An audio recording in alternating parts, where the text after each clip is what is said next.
राहुल, ममता, अखिलेश, उद्धव, मोदी विरोध में ऑपरेशन सिंदूर पर ऐसा बवाल जो आपने सोचा ना होगा, आज वो दिखाने जा रहा हूं। पाकिस्तान से भिड़ते पीएम मोदी के लिए राहुल गांधी ने ऐसा क्या कह दिया कि सब चौंक गए। भारत ने मारा ज्यादा, बताया कम, पाकिस्तान के वो खुफिया पेपर जिससे बड़ा खुलासा हो गया है। सबसे पहले उसके बारे में बताता हूं। ऑपरेशन सिंदूर ने पाकिस्तान और उसके आतंकियों को ही जख्म नहीं दिए हैं, बल्कि भारत के अंदर की पॉलिटिक्स में कई लोगों को अंदर तक छलनी कर दिया है। भारत की तरक्की से चिड़े बैठे दुनिया के बड़े बड़े देशों को हिलाकर रख दिया है। और इसलिए पीएम मोदी और आज का नया भारत सबकी आंख में खटक रहे। दुनिया के बड़े बड़े देश जो खुद को बहुत तुर्रम खान समझते थे, ताकतवर समझते थे, वो भारत की जबरदस्त ताकत देखकर दंग रह गए। और ये सारे देश नरेंद्र मोदी से चिड़े बैठे हों तो कोई आश्चर्य की बात नहीं, क्योंकि जहां वो 1-2% की इकोनॉमिक ग्रोथ नहीं हासिल कर पा रहे, भारत ने पिछली तिमाही में 7% से ज्यादा का ग्रोथ रेट हासिल किया है। और यहां भारत की मिलिट्री पावर देखकर उनके पसीने छूट रहे हैं। सो अलग भाई, मोदी ऐसे ऐसे हथियार खुद भारत में बनवा रहे हैं कि इन बड़े बड़े देशों की दुकानें बंद हो जाएंगी। तीसरी बात यह है कि इन बड़े बड़े देशों के लिए अब भारत वो देश नहीं रह गया जो पहले जाकर इनके पास दुखड़ा रोता था या बताता था कि पाकिस्तान ने ये कर दिया, वो कर दिया। अब भारत खुद दुनिया को बताता तो है कि पाकिस्तान देखो 2 कौड़ी का देश है, लेकिन पाकिस्तान को ठोकना कैसे है, उसके अंदर के आतंकियों को सजा कैसे देनी है, इसमें पूछा पाछी का खेल अब भारत में नहीं चलता है। बता देते हैं मार के कि हम मार दिए हैं। भारत अब खुल्लम खुल्ला ऐलान करके पाकिस्तान को ठोकता है और इसे नरेंद्र मोदी ने न्यू नॉर्मल बना दिया है। यही करेंगे। ऑपरेशन सिंदूर को जो कामयाबी मिली उसने भारत का कद बढ़ा दिया, देश की राजनीति में नरेंद्र मोदी का कद और ऊंचा कर दिया। और यही बात भारत में उन लोगों को चुभ रही है जिनका काम ही सिर्फ नरेंद्र मोदी का विरोध करना है। कितने राफेल गिरे से लेकर ऑपरेशन सिंदूर को फेल बताने तक का सियासी कांड करने वाले अब कह रहे हैं कि पीएम मोदी को ऑपरेशन सिंदूर पर विशेष सत्र बुलाना चाहिए संसद का। इसके लिए आज इंडी गठबंधन ने एक मीटिंग रखी। मीटिंग में 16 दलों ने पीएम मोदी को लेटर लिखकर विशेष सत्र बुलाने का प्रेशर बढ़ाया। इस मीटिंग का एक मकसद विपक्ष की एकता का शक्ति प्रदर्शन भी था, लेकिन विपक्ष की एकता में सेंध लग गई। ऑपरेशन सिंदूर पर विपक्षी बटा नजर आया। लेकिन इनको विशेष सत्र किस बात का चाहिए? क्या वहां संसद में खड़े होकर पूछना है कि राफेल गिरा है कि नहीं गिरा है? वहां संसद के अंदर बयान चाहिए। ऑपरेशन सिंदूर पर इसी राजनीति का चैप्टर आज पाठशाला में खोल रहा हूं। विपक्ष की इस पॉलिटिक्स के बीच पीएम मोदी कौन सा ऐसा काम करने लगे हैं जिसकी चर्चा होनी चाहिए, वो भी आज आपको बताऊंगा। पीएम मोदी ऐसा क्या करने वाले हैं जो पाकिस्तान के आतंकियों को बड़ा मैसेज देगा? मोदी विरोध में ऑपरेशन सिंदूर के बाद से अजीबोगरीब सवाल पूछ रहे राहुल गांधी को अब किसने एक्सपोज कर दिया है, आज ये सब पहले चैप्टर में दिखाऊंगा। लेकिन जो पॉलिटिक्स हो रही है उसकी झलक देखिए एक बार। विशेष सत्र को लेकर क्या राजनीति चल रही है इसके बारे में आगे विस्तार से बताऊंगा, लेकिन पहले देख लीजिए कि राहुल गांधी की क्या अलग ही पॉलिटिक्स चल रही है। राहुल गांधी पहले पूछ रहे थे कि कितने विमान गिरे भारत के, ये बताओ। अब राहुल गांधी कह रहे हैं कि ट्रंप का फोन आया और नरेंद्र मोदी ने सरेंडर कर दिया। सोचिए, ये बात राहुल गांधी तब कह रहे हैं जब आज ही खुद भारतीय सेना के सबसे बड़े अधिकारी chief of defence staff CDS ने ऑपरेशन सिंदूर पर यह नई बात बताई कि पाकिस्तान 48 घंटे युद्ध लड़ने का मन बनाए बैठा था। 8 घंटे में, मात्र 8 घंटे में भारतीय सेना ने पाकिस्तान को ऐसा धुआं किया कि 8 घंटे में पाकिस्तान सरेंडर करने के लिए गिड़गिड़ाने लगा। पाकिस्तान से आज ऐसी रिपोर्ट भी आई कि भारत ने मारा ज्यादा है और बताया कम है, जो मैं आपको पाठशाला में बार बार बता रहा था कि भारत मार ज्यादा रहा है, बता कम रहा है, ताकि दुनिया में आंसू बहाता हुआ पाकिस्तान विक्टिम ना बन जाए। इस रिपोर्ट के बारे में आगे आपको बताऊंगा। पहले सुनिए राहुल गांधी प्रधानमंत्री नरेंद्र मोदी के लिए कैसी भाषा इस्तेमाल कर रहे हैं, क्या कह रहे हैं। बीजेपी आरएसएस वालों को अब मैं अच्छी तरह जानता हूं। इन पर थोड़ा सा दबाव डालो, थोड़ा सा धक्का मारो, डर के भाग जाते हैं ये लोग। जैसे उधर से ट्रंप ने एक इशारा किया, फोन उठाया, कहा मोदी जी क्या कर रहे हो?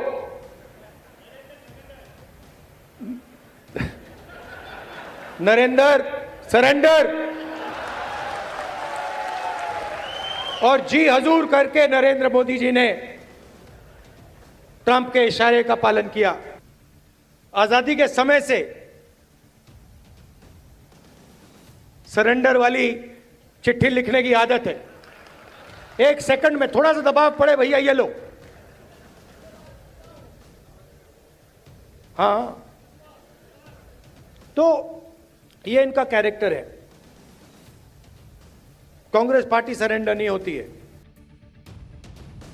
कांग्रेस पार्टी सरेंडर नहीं होती, वो सीधे खत्म हो जाती है। इसलिए पिछले 3 चुनाव से खत्म मामला चल रहा है इनका, देश भर में खत्म होते जा रहे हैं।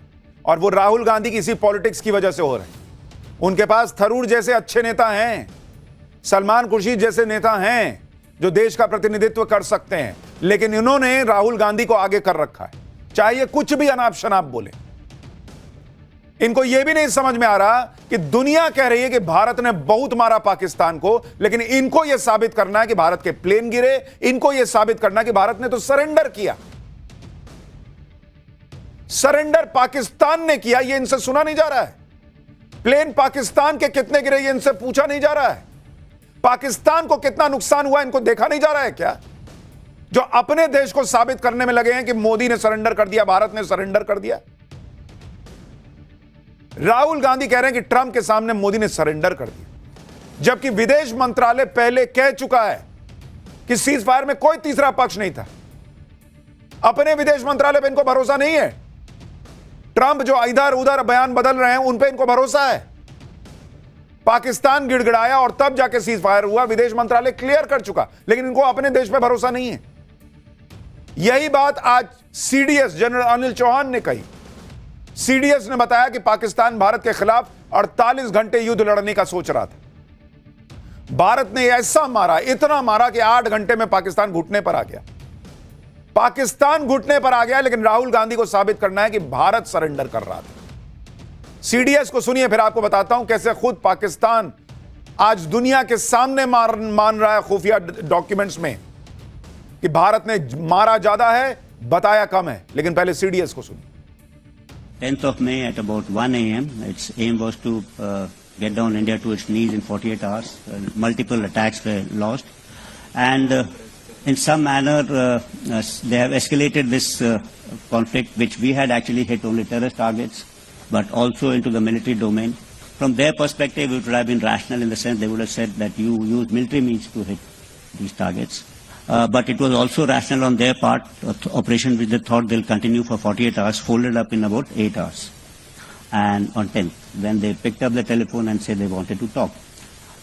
And I think that the rationale behind this the realization coming in stemmed from 2 facts. That one is they must have assumed that if they continued this mode, they're likely to lose much more. आपने सुना, CDS खुद कह रहे हैं कि पाकिस्तान ने phone किया था कि भाई सीज फायर कर लो, छोड़ दो हमको। पाकिस्तान गिड़गिड़ा रहा था, विदेश मंत्रालय कह रहा है, सीडीएस कह रहा है। इनको भरोसा नहीं है राहुल गांधी को। इनको साबित करना है कि भारत का विमान गिरा, भारत ने सरेंडर किया है। कैसे नेता हैं बॉस? 2 दिन पहले ही सीडीएस ने पाकिस्तान से युद्ध में भारत को एरियल लॉस होने की बात मानी थी। तो यही कांग्रेस उनके बयान को लेकर मोदी सरकार से सवाल पूछ रही थी। नहीं देखो एरियल लॉस। अरे भैया, रूस का 41 विमान फोड़ दिया यूक्रेन ने। आपने वहां किसी को बोलते सुना है कि गिना बताओ कितना विमान फूटा है तुम्हारा? युद्ध लड़ने जा रहे हैं, एक आध विमान इधर से उधर हो गया, इनको बहुत आग लगी। पाकिस्तान का इतना गिर गया, इनको फर्क नहीं पड़ रहा है।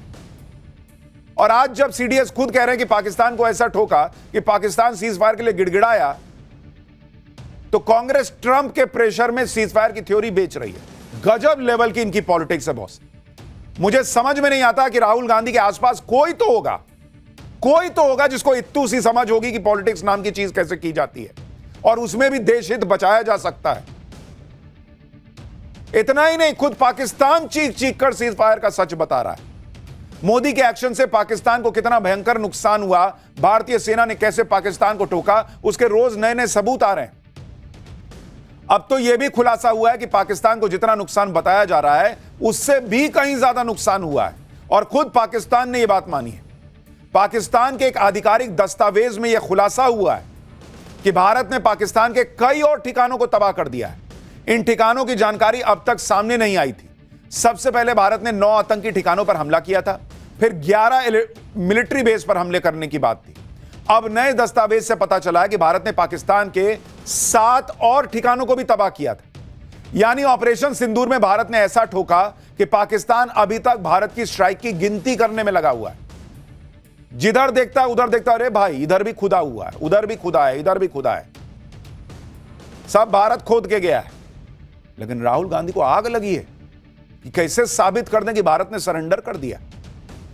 वो अभी तक नुकसान का असेसमेंट कर रहा है पाकिस्तान। यहां राहुल गांधी लगे पड़े हैं कि नहीं नहीं, अरे भारत डाउन हुआ यार मोदी के चक्कर में। पाकिस्तान के नुकसान पर एक और बड़ी खबर आ गई है। ऑपरेशन सिंदूर पर सेना के सूत्रों से बड़ी खबर। पाकिस्तान को हुए नुकसान पर नया खुलासा हुआ है। भारत ने पाकिस्तान के 6 फाइटर जेट गिराए थे। भारत ने पाकिस्तान का C-130 एयरक्राफ्ट गिराया था। पाकिस्तान के कई क्रूज मिसाइल ढेर किए थे। पाकिस्तान के 10 से ज्यादा लड़ाकू ड्रोन भी गिराए थे। तो भारत लगातार अब जो चीजें निकल कर आ रही हैं, क्योंकि अब तो दुनिया में विक्टिम बनने का मौका जो है वो पाकिस्तान यूज भी कर ले तो फर्क नहीं, दुनिया को पता है क्या हुआ है नहीं हुआ है। तो अब धीरे धीरे चीजें खुल रही हैं। और आप याद कीजिए, हमने पाठशाला में आपको कहा था कि भारत ने जितना मारा है अभी उतना बताया नहीं है, और देखिए वही हो रहा है। अब बताया जा रहा है कि 6 और फाइटर जेट गिरे थे। C-130 फोड़ दिया था भारत ने। इनके जो ड्रोन थे वो फोड़ दिया था भारत ने। ये उसके अलावा है जो अभी तक आपको पता है। पाकिस्तान को इतना जबरदस्त नुकसान हुआ, फिर भी हमारे यहां कुछ लोग भारतीय सेना के नुकसान को ही गिना रहे हैं। ये लोग संसद का विशेष सत्र चाहते हैं जिससे ये ऑपरेशन सिंदूर पर राजनीति कर सके। शायद इंडी गठबंधन ने आज मीटिंग करके विशेष सत्र की मांग की। विशेष सत्र बुलाने के पीछे विपक्ष का तर्क क्या है भाई? कि सरकार जब पूरी दुनिया को ऑपरेशन सिंदूर के बारे में बता रही है तो फिर संसद में बताने में दिक्कत क्या है? पाकिस्तान से सीजफायर में ट्रंप का रोल क्या है? इस पर सरकार को स्टैंड क्लियर करना चाहिए। पहलगाम हमले में ऑपरेशन सिंदूर और उसके बाद की सैन्य कार्रवाई और राष्ट्रीय सुरक्षा के मुद्दे पर चर्चा होनी चाहिए। पाकिस्तान से डील करने के दौरान जो कमियां रहीं उस पर भी चर्चा होनी चाहिए। सुनिए विशेष सत्र की मांग को लेकर विपक्ष के सांसद क्या कह रहे हैं। एक बार सुनिए, फिर आपको बताऊंगा कि विशेष सत्र बुलाने की विपक्ष की मांग पर मोदी सरकार क्या करने जा रही है। पूरी घटनाक्रम पर सरकार अपनी बात रखे। पहलगाम आतंकी हमले से लेकर ऑपरेशन सिंदूर तक, ऑपरेशन सिंदूर से लेकर अमेरिका द्वारा सीज फायर की घोषणा तक, और उसके बाद भी जो क्या क्या प्रयास किए जा रहे हैं पाकिस्तान को दुनिया में अलग थलग करने के लिए, उसमें कितनी सफलता मिल रही है। सारी दुनिया को तो बता रहे हैं, लेकिन संसद को और संसद के माध्यम से हिंदुस्तान की जनता को अंधेरे में रखना चाहते हैं। हमें इस अवसर पर किन देशों से समर्थन मिला, एक देश भी खुलेआम हिंदुस्तान के समर्थन में नहीं आया, ये चिंता की बात है। हम डिप्लोमेटिक फ्रंट पर पूरी तरह असफल हो गए। विपक्ष कह रहा है कि पूरी दुनिया को बता रहे हैं तो हमको क्यों नहीं बता सकते संसद का विशेष सत्र बुला। अरे भैया, दुनिया को वही बता रहे हैं जो डिफेंस में या अपने रक्षा मंत्रालय के लोगों ने, अपने सेना के लोगों ने प्रेस कॉन्फ्रेंस करके बताया। ऑलरेडी बताया हुआ है भाई। दुनिया को कुछ अलग नहीं कहानी सुना रहे हैं। वही जो प्रेस कॉन्फ्रेंस दुनिया ने देखी है, भारत के लोगों ने देखी है, वही उधर बता रहे हैं। जो विदेश मंत्रालय ने प्रेस कॉन्फ्रेंस की थी वही सारी बातें वहां बता रहे हैं। आप देखना चाहिए तब ना दिखेगा बॉस। और विशेष सत्र क्यों चाहिए? अभी तुरंत तो कुछ हो नहीं रहा। अभी मॉनसून सत्र आने ही वाला है, उसमें सुन लीजिएगा। इनको सेना की तारीफ करने के लिए विशेष सत्र चाहिए, लेकिन जो बातें बोल रहे हैं उसमें तारीफ दिख रही है आपको। विपक्ष का यह भी तर्क है कि संसद सत्र बुलाकर सेना के शौर्य का सम्मान करना चाहिए। आप सोचिए, विपक्ष के जो नेता ऑपरेशन सिंदूर पर सवाल उठा रहे हैं। कुछ लोग कह रहे हैं ऑपरेशन सिंदूर फेल था, किसी को जानना है कि कितने भारत के विमान गिरे। वो आप संसद सत्र में सेना के शौर्य का गुणगान करना चाहते हैं। पब्लिक को समझ में नहीं आता क्या चाहते हैं आप। विपक्ष लोकतंत्र की दुहाई देकर विशेष सत्र बुलाने का जोर डाल रहा है, लेकिन विपक्ष के तेवर बता रहे हैं कि सत्र बुलाने के पीछे उसकी मंशा कुछ और ही है। ऐसा लग रहा है कि विपक्ष का सारा जोर विशेष सत्र बुलाकर नरेंद्र मोदी को कोसने पर है, क्योंकि जिस तरह से ऑपरेशन सिंदूर पर पीएम मोदी की लोकप्रियता बढ़ी है, उससे विपक्ष जरूर तनाव में है। इसलिए आप देखिए कि पहलगाम हमले के बाद से ही इंडी गठबंधन के अलग अलग दल विशेष सत्र बुलाने की मांग कर रहे हैं। लेकिन जैसे ही सीडीएस अनिल चौहान ने एक इंटरव्यू में पाकिस्तान के खिलाफ भारत को हुए एरियल लॉस का जिक्र किया, उसके बाद से विपक्ष ने विशेष सत्र बुलाने की मांग तेज कर दी। आज तक इंडी गठबंधन की कई पार्टियों ने एक साथ मीटिंग बुलाकर पीएम मोदी को लेटर लिख दिए। पर मैं तो एक बात ही नहीं समझ पा रहा, भारत का अगर एक विमान, दो विमान इधर से उधर हो भी गया, गिर भी गया, सारे पायलट सुरक्षित है, यह बताया जा चुका है। अगर इनको पता भी चल गया कि भारत के कितने विमान गिरे हैं, ये क्या करेंगे? मुझे यह नहीं समझ में आ रहा है। ऑपरेशन सिंदूर पार्ट 2 होगा तो यह स्ट्रैटेजी बनाएंगे क्या सीडीएस के साथ बैठ के? अरे आप सत्ता में नहीं हो भाई, आप नहीं बनाओगे, जो है वही बनाएगा, और जैसे ठोका गया वैसे ही ठोका जाएगा। आपका क्या इंटरेस्ट है जानने में कि कितने विमान गिरे संसद में खड़े होकर? पाकिस्तान जानने के लिए उतावला हो तो समझ में आता है, आर्म्स लॉबी वाले जानने के लिए उतावले हो तो समझ में आता है, चाइना जानने के लिए उतावला हो तो समझ में आता है, क्योंकि उसको अपने हथियार जो है वो साबित करने की बहुत बढ़िया है। आपको जानकर क्या करना है? आप कमरे में बैठ के आपस में चर्चा कीजिए, वो समझ में आता है। संसद का विशेष सत्र बुला के उस पर चर्चा करने की क्या जरूरत है? आज इंडी गठबंधन की बैठक के बाद भी विपक्ष ने जिस तरह के तेवर दिखाए, उससे यही लग रहा है कि वो संसद का सत्र सिर्फ मोदी को कोसने के लिए बुलाना चाहते हैं। आप सुनिए विशेष सत्र बुलाने की मांग पर संजय राउत क्या कह रहे हैं। प्रेसिडेंट ट्रंप से कहने से आप युद्ध विराम कर सकते हो, तो देश की जो मुख्य अपोजिशन पार्टी के कहने से आप स्पेशल सेशन क्यों नहीं बुला रहे हो? क्या हमको स्पेशल सेशन के लिए प्रेसिडेंट ट्रंप के पास जाना पड़ेगा? इंडी गठबंधन चाहता है कि जैसे ही मल्टी पार्टी डेलीगेशन विदेश से लौट आए, उसके तुरंत बाद ही मोदी सरकार को जून में ही स्पेशल सेशन बुला लेना चाहिए। हालांकि सूत्रों के मुताबिक सरकार विपक्ष की विशेष सत्र की मांग पर विचार नहीं कर रही। इसके पीछे का तर्क है कि जुलाई में मानसून सत्र होने ही वाला है, ऐसे में विशेष सत्र की मांग का कोई मतलब नहीं है। मानसून सत्र के दौरान सरकार ऑपरेशन सिंदूर पर चर्चा कर सकती है या रक्षा मंत्री बयान दे सकते हैं। 16 पार्टियों का लेटर चमकाकर विपक्ष सरकार पर विशेष सत्र बुलाने का दबाव तो बना रहा है, लेकिन इस चक्कर में विपक्ष फंस भी गया, क्योंकि इंडी गठबंधन की बैठक में अंदर की दरार भी बाहर आ गई। इंडी गठबंधन की बैठक में शरद पवार शामिल ही नहीं हुए, ना ही इंडी गठबंधन के लेटर में उनकी पार्टी का साइन है। उनकी पार्टी पहले ही क्लियर कर चुकी है कि उनकी विशेष सत्र बुलाने की कोई मांग नहीं है। जब इंडी गठबंधन की प्रेस कॉन्फ्रेंस में शरद पवार की गैर मौजूदगी पर सवाल उठे तो संजय राउत ने दावा किया कि शरद पवार उनके साथ हैं। इस लेटर में सभी फ्लोर लीडर्स के साइन है। सुप्रिया सुले अभी विदेश में है। संजय राउत ने कहा कि वो मुंबई जाएंगे और शरद पवार से बात करेंगे। शरद पवार इंडी गठबंधन का एक मजबूत स्तंभ है, वो काफी सीनियर नेता है। शरद पवार ही ऐसे इकलौते नेता हैं जिनकी सब दलों में अच्छी पैठ है। वो कई बार इंडी गठबंधन में मतभेद में बीच बचाव कर चुके हैं। इसलिए शरद पवार का विशेष सत्र की मांग पर साथ न आना इंडी गठबंधन के लिए बड़ा झटका माना जा रहा है। शरद पवार के बाद इंडी गठबंधन को दूसरा झटका अरविंद केजरीवाल ने दे दिया। अरविंद केजरीवाल की पार्टी ने पहले ही क्लियर कर दिया था कि वो अब किसी गठबंधन का हिस्सा नहीं है, इसलिए अरविंद केजरीवाल की पार्टी इंडी गठबंधन की मीटिंग में शामिल ही नहीं हुई। विशेष सत्र की मांग पर अरविंद केजरीवाल की पार्टी ने पीएम मोदी को अलग से चिट्ठी लिखी, लेकिन इनके साथ नहीं आए। आम आदमी पार्टी ने इंडी गठबंधन से तो दूरी बना ली, लेकिन मोदी विरोध में वो इंडी गठबंधन की ही राह पर चल रही। आज ऑपरेशन सिंदूर को लेकर जब पंजाब के मुख्यमंत्री भगवंत मान से सवाल किया गया तो उन्होंने पीएम मोदी पर विवादित बयान दे दिया। भगवंत मान ने बीजेपी के उस घर घर सिंदूर अभियान का जिक्र कर दिया, जो बीजेपी ऑलरेडी कह चुकी है कि ऐसा कोई हम अभियान चला ही नहीं रहे। लेकिन भगवंत मान अभी भी उस पर अड़े हुए हैं, कह रहे हैं कि क्या ये कोई वन नेशन वन हस्बैंड वाली स्कीम है क्या? सुनिए कैसी कैसी बातें कर रहे हैं। ਐ ਯਾਰ ਸੰਧੂਰਾਂ ਦੇ ਨਾਂ ਤੇ ਵੋਟਾਂ ਮੰਗਦੇ ਨਹੀਂ। ਸੰਧੂਰ ਦਾ ਜਿਹੜਾ ਮਜ਼ਾਕ ਉੱਡਿਆ ਉਹ ਨਹੀਂ ਦੇਖਿਆ ਤੁਸੀਂ ਵੀ? ਮਤਲਬ ਅਸੀਂ ਸੰਧੂਰ ਵੀ ਭੇਜਾਂਗੇ ਹਰ ਘਰ 'ਚ, ਤੁਹਾਡੇ ਘਰੇ ਆਊਗਾ, ਫਿਰ ਤੂੰ ਲਾ ਲੇਗਾ, ਫਿਰ ਕਹਿ ਦੇਗਾ ਵੀ ਆ ਲੈ ਮੋਦੀ ਦੇ ਨਾਂ ਦਾ ਸੰਧੂਰ ਲਾ ਲਾ।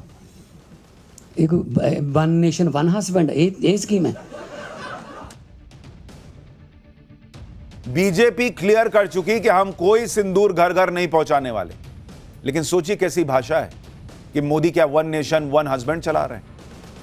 सीएम भगवंत मान बीजेपी के जिस घर घर सिंदूर अभियान का हवाला देकर पीएम मोदी पर भद्दा कमेंट कर रहे थे, उस अभियान को लेकर बीजेपी कुछ दिन पहले ऑलरेडी क्लियर कर चुकी है कि ऐसा कोई अभियान नहीं चलने वाला है, ये एक फेक न्यूज है। लेकिन सीएम भगवंत मान ने इसे लेकर सीधे सीधे प्रधानमंत्री पर घटिया कमेंट कर दिया, जबकि यही भगवंत मान जब प्रधानमंत्री से मिलने जाते हैं, भाई साहब उनके सामने लेट नहीं जाते हैं। यही बहुत बड़ी बात, ऐसे झुक जाते हैं पीएम मोदी के सामने जैसे वो प्रधानमंत्री मोदी का कितना बहुत बड़ा सम्मान करते हो। ये तस्वीरें हाल ही के नीति आयोग की मीटिंग की हैं, जिसमें भगवंत मान पीएम मोदी के प्रति आदर दिखाने के लिए बाप रे बाप एकदम झुके चले जा रहे हैं। और जब वहां प्रेस कॉन्फ्रेंस में पॉलिटिक्स करनी है तो कह रहे हैं मोदी क्या वन नेशन वन हस्बैंड चल रहा है क्या?